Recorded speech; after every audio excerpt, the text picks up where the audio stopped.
Videolancer's Transitions, it's the original package of the most popular seamless transitions.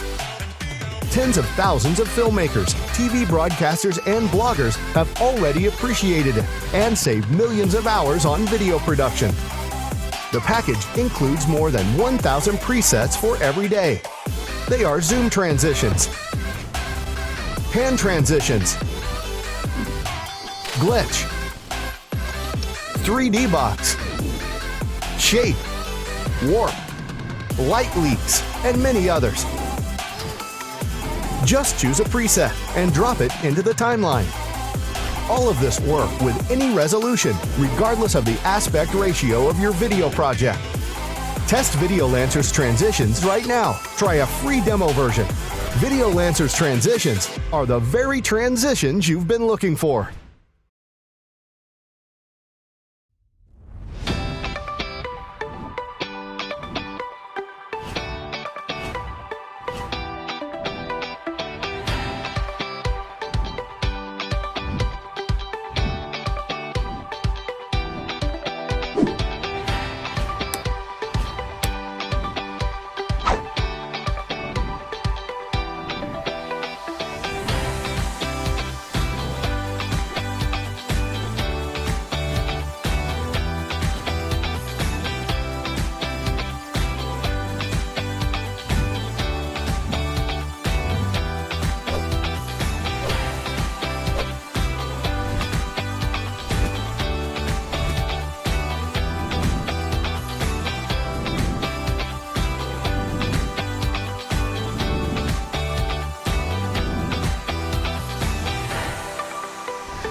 Next, I will show you how to use the new version of Transitions. The project file for every category of transitions includes different media files, such as sound effects and video preview. When transitions are imported into your project, a missing media notification window can appear. So you don't have this trouble, open the file with transitions and just resave it. Now Premiere Pro will remember the media files path. For these presets to work correctly, transition resolution must match the resolution of your project. Full HD resolution is used for these transitions by default. If your project has another resolution, for example 4K, you should do some simple steps. So import the transitions into your project. Right-click the sequence, change resolution, and select Sequence Settings. Here, set the resolution that complies with your project. In order not to change the resolution every time, you can save the file with certain resolutions like a preset. To do this, open Default File with Transitions. Then change the resolution and save this file with a new name.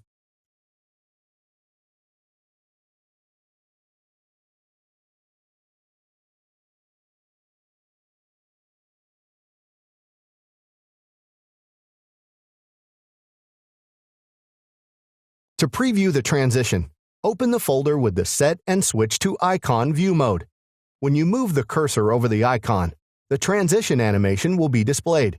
Now drag and drop the transition into your sequence, so that the cut is on the joint of two clips.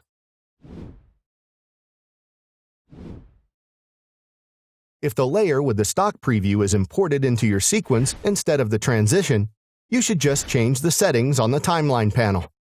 First of all, make sure that this switch is off.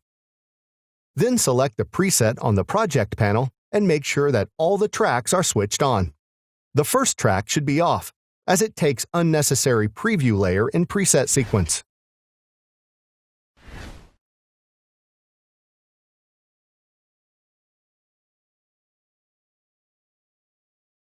Now everything is working fine. That is all for today. I do hope this package of transitions will save you time for video making. If you have any troubles with our product, don't hesitate to contact us. We respond to all requests. Well, that was Videolancer. See you later.